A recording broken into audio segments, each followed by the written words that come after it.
Hello everyone, कैसे आप लोग। उम्मीद करते हैं आप लोग बहुत बढ़िया होंगे। तो देखो, आज के लेक्चर में हम लोग बात कर रहे हैं अपने केमिकल कैलकुलेशन के चैप्टर के बारे में। देखो, केमिकल कैलकुलेशन जो चैप्टर है ये बेसिकली पूरा आपका नाम में ही कैलकुलेशन है, तो इसमें आपका पूरे तरीके से कैलकुलेशन ही चलता है। अब केमिकल कैलकुलेशन का अगर आपको बेसिक कंसेप्ट नहीं पता है इस चैप्टर के बारे में, तो मैंने प्रीवियस ईयर एक लेक्चर बनाया था, मैं उस लेक्चर का आपको लिंक डिस्क्रिप्शन में दे रहा हूँ, और वहाँ जाके स्टार्टिंग का सिर्फ 10 मिनट्स वॉच कर लो। जो बेसिक कंसेप्ट होता है इस चैप्टर का वो आपको मिल जाएगा। उसके बाद फिर मैंने उसमें न्यूमेरिकल सॉल्व कराए हैं। सो न्यूमेरिकल कुछ अपडेट हुए हैं अभी एयर वाइज, सो उसके अकॉर्डिंग न्यूमेरिकल्स हम लोग आज की वीडियो में सॉल्व करेंगे। देखो, मेनली क्या है, यहाँ पे 3 टाइप्स के क्वेश्चंस बन रहे हैं हमारे। एक मास रिलेशनशिप पे, एक मास वॉल्यूम, और थर्ड हमारा वॉल्यूम रिलेशनशिप के। तो आज की वीडियो में हम लोग टोटली बात करेंगे सिर्फ और सिर्फ मास रिलेशनशिप के बारे में, यानी कि मास और मास को रिलेट करके किस किस टाइप के क्वेश्चन को डिजाइन किए जा रहे हैं, और इसी टॉपिक का बेस करके किस टाइप के क्वेश्चन, कितने तरह के क्वेश्चन आपके बोर्ड्स के लिए बन रहे हैं, उन सभी को हम लोग आज डिस्कस करेंगे। और आप ये इंश्योर कर लो कि अगर आप इन सारे क्वेश्चंस को अच्छे से प्रैक्टिस करते हो जो मैं आज के लेक्चर में करा रहा हूँ, सो आपका बोर्ड एग्जाम में इस चैप्टर से इस टॉपिक का क्वेश्चन नहीं मिस होगा। ठीक है, चलिए हम लोग स्टार्ट करते हैं अपने वीडियो को बिना किसी इंतजार के। सो मेरा नाम है आमिर, आप सभी का स्वागत है हमारे प्यारे यूट्यूब चैनल मॉडर्न पढ़ाई पर। आज की वीडियो में बात कर रहे हैं केमिकल कैलकुलेशन के बारे में। सबसे पहला जो हमारा है मास रिलेशनशिप। देखो, इसमें सिंपली होता है, इसमें होगा कि आपको एक प्रोडक्ट का मास देगा, एक बोलेगा कोई रिएक्शन हो रहा है, उसमें एक प्रोडक्ट का मास आपको दे देगा, दूसरे प्रोडक्ट का मास उसके रिलेशन में आपको निकालना होगा। क्वेश्चन हम लोग इस चीज को हम लोग क्वेश्चन के थ्रू समझते हैं। हाउ मच कैल्शियम कार्बोनेट, देखो इसको लाइम स्टोन बोला जाता है, सिंपल बोलते हैं चूना पत्थर। ठीक है, CaCO3 को हम लोग लाइम स्टोन भी बोलते हैं, यानी कि चूना पत्थर। सो कितना लाइम स्टोन हमें जरूरत होगा, is needed to obtain 28 gram of calcium oxide. इस तरीके से 3-4 क्वेश्चन है, हम लोग सॉल्व करते हैं। तो सबसे पहला क्वेश्चन आइए हम लोग सॉल्व करते हैं यहाँ पर। कितना, अब देखो क्वेश्चन जो है वो आपको टेलीग्राम चैनल में मिल जाएगा, आप चाहे तो वहां से जाके नोट कर सकते हैं, या फिर यहाँ पे वीडियो को पॉज करके आप लिख सकते हैं, अदरवाइज स्क्रीनशॉट भी ले सकते हैं, जैसा आपको कंफर्टेबल लगे। सो ये पहला हम लोग सोल्यूशन करते हैं 1 नंबर क्वेश्चन पे। यहाँ पर बोला कि आपको कितना कैल्शियम कार्बोनेट यानी कि लाइम स्टोन की जरूरत पड़ेगी। सवाल में लाइम स्टोन भी लिखा रह सकता, हो सकता है कैल्शियम कार्बोनेट ना लिखा रहे, सो आपको याद होना चाहिए, इसी को हम लोग लाइम स्टोन बोलते हैं। ओके, सो कैल्शियम कार्बोनेट कितना, क्या चाहिए था हमें, कैल्शियम ऑक्साइड। और कैल्शियम कार्बोनेट का जब कंबशन होता है, ये जब टूटेगा तो यहाँ से आपको कैल्शियम ऑक्साइड मिलेगा, और साथ में प्लस कार्बन डाइऑक्साइड भी ऑब्टेन होता है। हमें सिर्फ ये 2 आदमी से मतलब है। सो पहला स्टेप यहाँ पर है कि हमें क्या करना है, मॉलिक्यूलर वेट लिखना है। जो भी हमें सवाल है, जैसे कि इसका इससे रिलेशन है, तो जो कंपाउंड का हमें जरूरत है, जिस मॉलिक्यूल्स का, उसका हमको पूरा का पूरा मॉलिक्यूलर वेट हमें यहाँ पर लिखना है। सबसे पहले ये कैल्शियम कार्बोनेट का मॉलिक्यूलर वेट लिखते हैं। तो मॉलिक्यूलर वेट सिंपल होता है, सम ऑफ एटॉमिक मासेस ऑफ, जितना आइटम मौजूद है सबका एटॉमिक मास जोड़ दो, मॉलिक्यूलर वेट आपको मिल जाएगा। सिंपल है। यहाँ पे कैल्शियम का होता है 40, प्लस कार्बन का पता आपको 12 होता है, ऑक्सीजन का होता है 16, और यहाँ पे 3 पीस ऑक्सीजन 16 मल्टीप्लाइड बाई 3। इसको आप सॉल्व करोगे तो आपको मिलेगा 100 ग्राम। देन कैल्शियम ऑक्साइड की बात करते हैं तो 40 प्लस 16, ये आपको मिलेगा सिंपली 56 ग्राम। सो यहाँ पे सिंपल आप ये चीज देख सकते हो कि 56 ग्राम of calcium oxide is obtained from, कहाँ से मिला, is obtained from 100 gram of calcium carbonate. मतलब सिंपल है, अगर हमें 56 ग्राम कैल्शियम ऑक्साइड बनाना है तो 100 ग्राम हमें कैल्शियम कार्बोनेट की जरूरत पड़ेगी। हमें कितना का क्वांटिटी पता करना है, 28 ग्राम। देयरफॉर अगर हम 1 ग्राम कैल्शियम ऑक्साइड चाहते हैं तो उसके लिए हमें 56 divide by 100 gram calcium, sorry उल्टा लिख दिया मैंने, 100 ग्राम डिवाइड बाई 56, इतना कैल्शियम कार्बोनेट की जरूरत पड़ेगी। सिंपल है। तो 28 ग्राम के लिए कितना होगा, 28 ग्राम के लिए हम लोग सिंपली यहाँ से, एकदम बेसिक क्वेश्चन था, आपका सिर्फ कंसेप्ट बनाने के लिए मैंने इसको पिक किया। सो ये हो गया 28। अब इसको आप सॉल्व करोगे तो आंसर आपका आ जाएगा। जब सॉल्व करोगे तो आंसर आएगा आपके पास 50 ग्राम, यानी कि 50 ग्राम आपको यहाँ पर जरूरत पड़ेगा 28 ग्राम ये निकालने के लिए। सिंपल सा बात है, 100 ग्राम में 56 ग्राम है तो 50 ग्राम ही की जरूरत पड़ेगा 28 ग्राम कैल्शियम ऑक्साइड के लिए। क्लियर यहाँ तक। नेक्स्ट क्वेश्चन इसमें देखो, how much lime will be obtained by heating 500 gram of 50% pure lime stone. ठीक है, बोल रहा है आपको सवाल में, सिंपली देख इसी टाइप का सवाल है, CaCO3 यहाँ पे सिर्फ परसेंटेज लाया आपका। तो ये रिएक्शन हमें याद रखना, कैल्शियम कार्बोनेट जब टूटेगा तो calcium oxide plus carbon dioxide आपको मिलेगा। तो calcium oxide plus carbon dioxide, फिर ये वही काम इन लोगों का, मॉलिक्यूलर वेट निकालो, ये हो गया 100 ग्राम, ये हो गया 56 ग्राम। ओके, देन यहाँ सवाल सिंपल है कि 500 ग्राम, 50% ऑफ 500 ग्राम, तो 50% निकालते हैं हम लोग। देयरफॉर यहाँ पे निकालेंगे 50% of 500 gram CaCO3 is equal to कितना होगा यहाँ पर हमारा, simply 50/100 multiplied by 500 is equal to, इसको सॉल्व करोगे तो आपके पास आएगा 250 ग्राम। ये नहीं कि सिंपल यहाँ पर है कि ये 250 ग्राम में से अपने को कितना कैल्शियम ऑक्साइड मिल रहा है, वही पूछा गया है। तो वही यूनिटरी मेथड हम लोग सिंपली अप्लाई करेंगे। देखो यहाँ पर हम लोग को पता है सिंस 56 ग्राम CaO यानी कि कैल्शियम ऑक्साइड जो है ये हमको ऑब्टेन कैसे कर रहे हैं, हम लोग 100 ग्राम ऑफ कैल्शियम कार्बोनेट से ऑब्टेन कर रहे हैं। तो सिंपल हम लोग यहाँ पर वही यूनिटरी मेथड 1 ग्राम में कितना लगेगा हमारा, 1 ग्राम के लिए आपको ज़रूरत होगा 100 ग्राम बाई 56 कैल्शियम कार्बोनेट का। सो 250 ग्राम का क्या होगा, ये हम लोग यहाँ से इजीली कैलकुलेट कर सकते हैं। देखो यहाँ पे बस ट्विस्ट वही था, वो समझना था आपको 50% ऑफ 500 ग्राम। सो हमने 50% निकाल लिया 500 ग्राम का। नेक्स्ट क्वेश्चन की तरफ मूव करते हैं। ये 2 नंबर क्वेश्चन हो गया। 3 नंबर जो क्वेश्चन है हमारे पास उसमें इन्होंने बोला है how many grams of magnesium metal will give 1.2 gram hydrogen on complete reaction with dilute H2SO4। सवाल में आपको रिएक्शन नहीं दिया गया, रिएक्शन हमें लिखना होगा अपने एंड से। सो देखो मैग्नीशियम एक मेटल है, इसको हमने रिएक्ट कराया है डाइल्यूट H2SO4 यानी कि सल्फ्यूरिक एसिड के साथ। सो मेटल है, यहाँ पे ये क्या करेगा, हाइड्रोजन को रिमूव कर देगा। अब सवाल सिंपली वो बोला भी है कि कितना हाइड्रोजन ऑब्टेन होगा, तो आपको ये समझ जाना चाहिए कि हाइड्रोजन जो है यहाँ से बाहर आने वाला है। तो रिएक्शन हमारा ये कुछ ऐसा मिलेगा MgSO4 प्लस H2। ओके, वहाँ पे सिंपल सवाल है। सो यहाँ पे मैग्नीशियम का जो एटॉमिक वेट होता है वो 24 ग्राम होता है, हाइड्रोजन का आपको पता है 1 है। सो चूंकि 2 पीस हाइड्रोजन यहाँ पर है तो ये हो गया 2 ग्राम। यहाँ से हमें सिंपल समझ में आ रहा है कि जो 2 ग्राम हाइड्रोजन है वो किससे ऑब्टेन हो रहा है, 24 ग्राम। यहाँ पे सिंपली लिखिए 2 gram hydrogen is obtained from, ये सेंटेंस आप पूरा कंप्लीट कर लेना, is obtained from 24 gram magnesium. हमें क्या पता करना है कि 1.2 ग्राम हाइड्रोजन के लिए हमें कितना मैग्नीशियम की जरूरत पड़ेगी। सो 1 ग्राम हाइड्रोजन हम अगर ऑब्टेन करना चाहते हैं तो उसके लिए 24/2 इतना Mg का हमें जरूरत पड़ेगा, इतना मैग्नीशियम।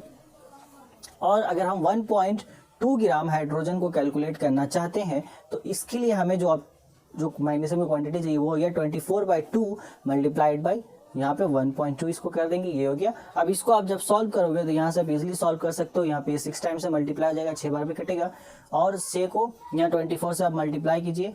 तो ये सिंपली आपका आंसर आएगा 14.4 ग्राम, 14.4 mg, यानी कि इतना मैग्नीशियम आपको जरूरत पड़ेगा। सिंपल एकदम आसान सा क्वेश्चन है, कुछ इसमें रॉकेट साइंस नहीं है। मैंने आपको सिर्फ बेसिक कंसेप्ट बनाने के लिए सारे क्वेश्चंस को पिक किया हुआ है। देन एक नेक्स्ट क्वेश्चन जो बड़ा मजेदार है उसकी तरफ मूव करते हैं। क्वेश्चन नंबर 4 देखिए, 6 gram of an impure variety of potassium chlorate yield 1.9 gram of oxygen, what is the percentage purity of the given sample of potassium chlorate. बोल रहा है कि 6 ग्राम एक इम्प्योर वेराइटी है पोटाशियम क्लोराइड का, उस 6 ग्राम है तो उस 6 ग्राम में से 1.9 ग्राम ऑक्सीजन हमें मिल रहा है। तो बताया जा रहा है कि वो जो इम्प्योर है ना, जो हमें 6 ग्राम लिया गया है वो तो इम्प्योर है। तो इस इम्प्योर में कुछ परसेंटेज तो प्योर का होगा, तो वो कितना परसेंटेज है प्योर पोटाशियम क्लोराइड वो अपने को पता करना है। ये हम तब पता कर सकते हैं, हमारे पास 6 ग्राम इम्प्योर। अब हमें ये पता करना होगा पहले कि भाई इस 6 ग्राम इम्प्योर में कितना ग्राम प्योर पोटाशियम क्लोराइड मौजूद है। अगर हमें वो पता चल जाता है तो परसेंटेज हम इजीली निकाल सकते हैं। प्योर का quantity divided by impure multiplied by 100 ऐसे आ जाएगा। तो पहले हमें ये पता करना होगा भाई प्योर में है क्या। ये हम कैसे पता कर सकते हैं, हिंट वहां दिया कि 1.9 ग्राम ऑक्सीजन ऑब्टेन हो रहा है। सो हम ये चेक करते हैं कि 1.9 ग्राम ऑक्सीजन को ऑब्टेन करने के लिए कितना ग्राम हमें पोटाशियम क्लोराइड की जरूरत पड़ेगी। तो देखो पोटाशियम क्लोराइड का जो फॉर्मूला बनता है वो बनता है KClO3 और ये रिएक्शन हमें देता है, यहाँ से हमें मिलता है KCl यानी कि पोटाशियम क्लोराइड और प्लस ऑक्सीजन। इसको हम बैलेंस करेंगे तो यहाँ पे 2 देना होगा, यहाँ पर हमें 3 देना होगा। अब पोटाशियम क्लोराइड देखो, आपको सवाल में पोटाशियम और क्लोरीन का जो है एटॉमिक मास वो दिया रहेगा, आपको बस यहाँ पे वैल्यू पुट करके उसका आपको निकालना होगा। तो यहाँ पे मैं डायरेक्ट लिख देता हूँ, ये हो जाएगा आपका 245.2 ग्राम। ये पूरा KClO3 का आप निकालोगे। दूसरा हमें जरूरत है ऑक्सीजन की, तो सिर्फ हम उसका ही निकालेंगे। टोटल आएगा 96 ग्राम। अभी कैसा है देखो, सिंपल है। ऑक्सीजन का कितना होता है मैं साइड में दिखाता हूँ। ऑक्सीजन का होता है 16 मल्टीप्लाइड बाई हो गया आपका एक ऑक्सीजन का 16, 2 16 है, 2 ऑक्सीजन था तो 16 मल्टीप्लाइड बाई 2।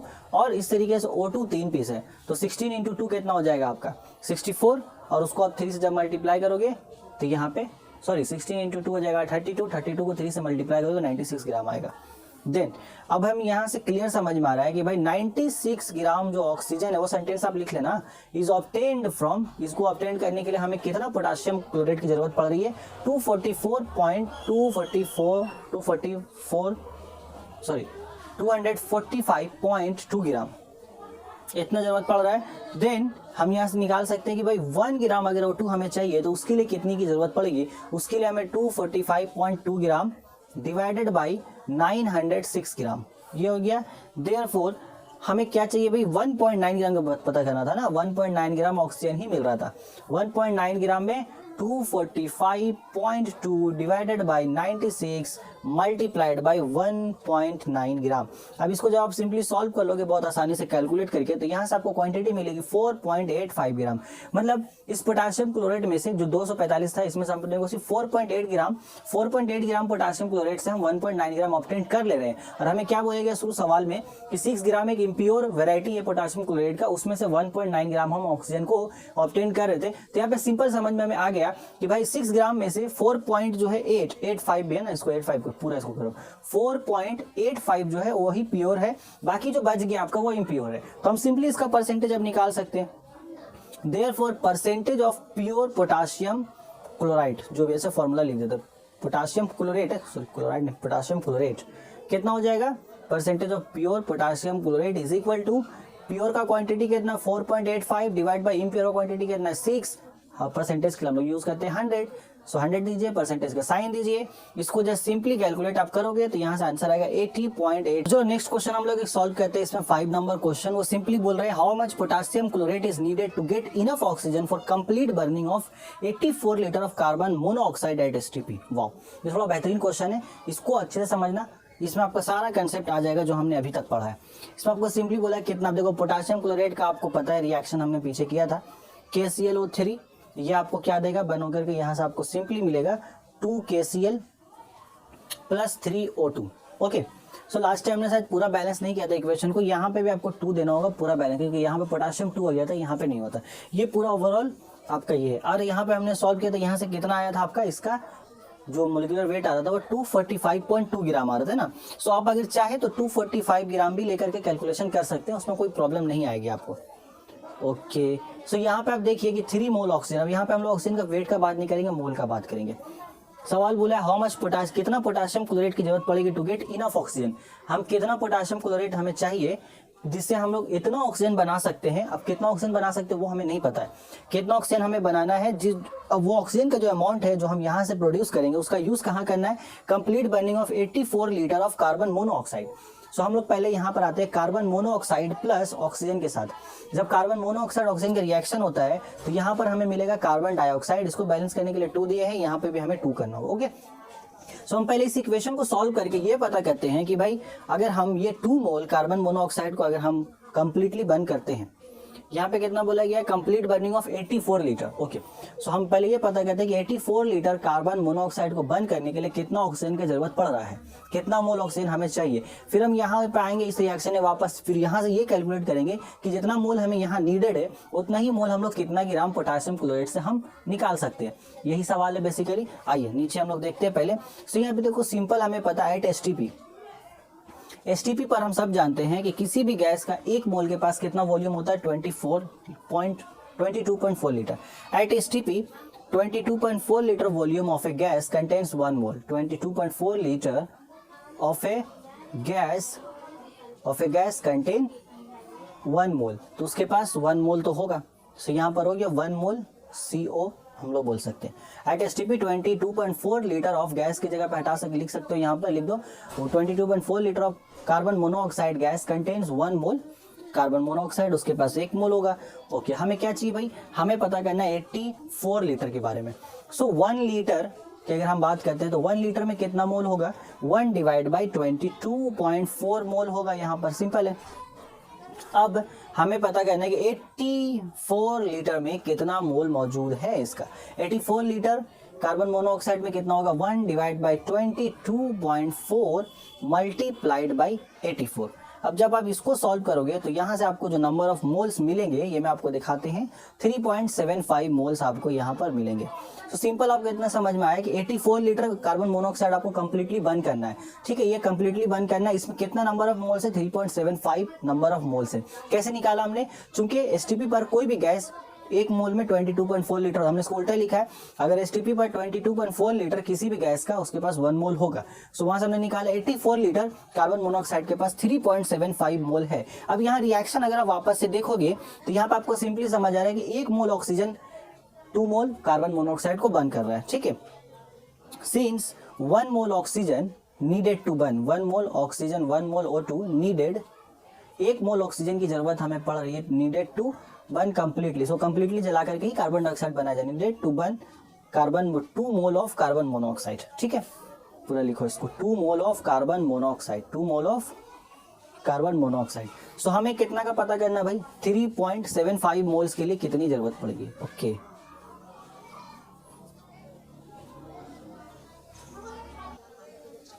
सो यहाँ पे सिंपल इसको हम लोग उल्टा लिखते हैं, 2 मोल ऑफ कार्बन मोनोऑक्साइड को completely 2 mole of carbon monoxide को कंप्लीटली बंद करने के लिए हमें कितना ऑक्सीजन चाहिए, यहाँ पर 1 मोल ऑक्सीजन की जरूरत पड़ेगी, 1 मोल ऑफ O2, ठीक है। सो हम यहाँ पे सिंपली निकालेंगे भाई 3.75 मोल जो है कार्बन मोनोऑक्साइड का, उसके लिए कितनी ऑक्सीजन की जरूरत पड़ रही है। उसके लिए सिंपली आप देख सकते हैं 1/2 मल्टीप्लाइड बाय 3.75, इतना ऑक्सीजन, इतना मोल ऑक्सीजन की जरूरत पड़ेगी।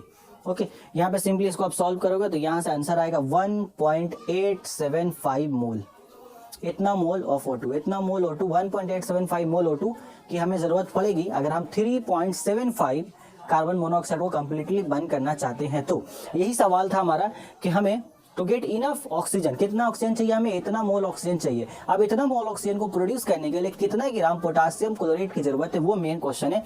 अब हम लोग वापस आते हैं। सो वहाँ पे देखो सिंपली अब नीचे अगर हम आएंगे, सिंस वी नो ये रिएक्शन, यहाँ पे एक काम करना, ये रिएक्शन उठा के पहले यहाँ पे एक बार लिखना, फिर यहाँ नीचे सॉल्व करना। Since 3 mole oxygen is produced by 3 mole oxygen is produced 3 mole oxygen is produced from 245 gram of KClO3। Simple है, इतना ही लगेगा। तो हमें पता करना है कि 1.87, therefore 1.87 mole of O2, 1.87 mole of O2 is produced from 245 divide by 3 into 1.875 KClO3, ठीक है, इतना ग्राम KClO3। अब इसको आप सॉल्व करोगे तो यहाँ से आपको सिंपली आंसर मिलेगा 153.125 ग्राम। तो सिंपल हो गया आपका, इतना ग्राम हमें चाहिए यहाँ पर सॉल्व करने के लिए। देखो सवाल थोड़ा सा कॉम्प्लिकेटेड था, इसको हम लोग समराइज करते हैं। क्वेश्चन सिंपल ये था कि हमें कितना ग्राम पोटेशियम क्लोराइड की जरूरत पड़ेगी एक इनफ अमाउंट ऑक्सीजन के लिए, जिससे हम उस इनफ क्वांटिटी से हम 84 लीटर कार्बन मोनोऑक्साइड को बंद कर सकते हैं। सो हमने सिंपल ये पता किया कि भाई अगर हम 84 लीटर कार्बन मोनोऑक्साइड को बंद करना चाहते हैं तो उसके लिए हमें कितना मोल ऑफ ऑक्सीजन की जरूरत पड़ेगी। सो पहले हमने ये पता किया, चूंकि ये सारा कहानी मोल में था, सो हमने सिंपली ये पता किया भाई 84 लीटर कार्बन मोनोऑक्साइड में कितना नंबर ऑफ मोल्स है। सो 84 लीटर में हमें पता चला कि 3.75 मोल्स है। देन हम यहाँ से क्लियर देख पा रहे थे कि 2 मोल कार्बन मोनोऑक्साइड को बंद करने के लिए 1 मोल ऑक्सीजन की जरूरत पड़ रही थी। हमने सिंपली पता किया 3.75 मोल पे कितना ऑक्सीजन हमें चाहिए, इतना नंबर ऑफ मोल चाहिए था ऑक्सीजन का। अब ये हमें इनफ क्वांटिटी जो नीडेड है, ये हमें कहां से निकालना था, पोटेशियम क्लोराइड से। तो सिंपली देख रहे थे कि 3 मोल ऑक्सीजन प्रोड्यूस करने के लिए 245 ग्राम पोटेशियम क्लोराइड लग रहा है। सो 1.875 मोल के लिए हमें कितना लगेगा, ये हमने सिंपली कैलकुलेट कर लिया यहाँ पर 153.125 ग्राम्स। होप ये क्लियर है। एक दो क्वेश्चन और करते हैं, ये लेक्चर खत्म हो जाएगा हमारा। तो ये लास्ट क्वेश्चन है जो basically law of conservation of मास के ऊपर हमारा डिजाइन किया गया। तो law of conservation of mass यहाँ पर सिंपल कंसेप्ट है केमिकल कैलकुलेशन में, जो हमें सिंपली ये बताता है कि जितना हमने लिया है रिएक्टेंट में वही हमको सेम प्रोडक्ट में मिलेगा, ठीक है, दोनों बैलेंस रहना है। क्या रहना है, law of conservation of mass simple language बोलता है मास आपका डिस्ट्रॉय नहीं हो सकता, वो सिर्फ एक फॉर्म से दूसरे फॉर्म में चेंज हो सकता है आपका। तो इसके अकॉर्डिंग हम रिएक्शन कर रहे हैं, तो जितना मास हमने रिएक्शन करने के लिए लिया है उतना ही मास हमें रिएक्शन के बाद मिलना चाहिए। ये सिंपल हो गया। क्वेश्चन देखिए, बोला find the weight of silver nitrate यानी कि AgNO3 which will react with 58.5 gram of sodium chloride यानी कि NaCl in sodium as so as to produce 143.5 grams of silver chloride यानी कि AgCl and 85 gram of sodium nitrate यानी कि NaNO3 in solution। Simple एक solution आपको पता करना है, ये AgNO3 का कितना ग्राम आपको चाहिए जो कि NaCl का इतना ग्राम से आपका रिएक्ट करेगा, और उसके बाद ये क्या ना गिफ्ट क्या देगा आपको, यहाँ से मिलेगा AgCl और सोडियम नाइट्रेट। ये पूरा रिएक्शन होता है, सोडियम सिल्वर नाइट्रेट को सोडियम क्लोराइड से रिएक्ट कराते हो तो यहाँ से सिल्वर क्लोराइड और सोडियम नाइट्रेट आपको मिलता है। समझिए सिंपली मान लिया, लिख लो यहाँ पे let the required quantity of silver nitrite is x ग्राम, ठीक है, यहाँ पे लिख लेते हैं। सो देयरफॉर हम यहाँ पे सिंपली बोल सकते हैं therefore the total mass of reactant, total mass reactant का क्या हो जाएगा आपका यहाँ पर, total mass of reactant is equal to x plus 58.5 grams. ये टोटल हो गया आपका रिएक्टेंट का मास। अब प्रोडक्ट का अगर हम बात करते हैं तो total mass of product is equal to 143.5 plus 85 grams. Simple हो गया। So according to law of conservation of mass, यहाँ पे लिखिए according to law of conservation of mass, according to law of conservation of mass. ये क्या बोलते हैं आपका, यहाँ पे simply mass of reactant is equal to mass of product. यहाँ पे सिंपली आपको ये बोला था mass of reactant is equal to mass of product.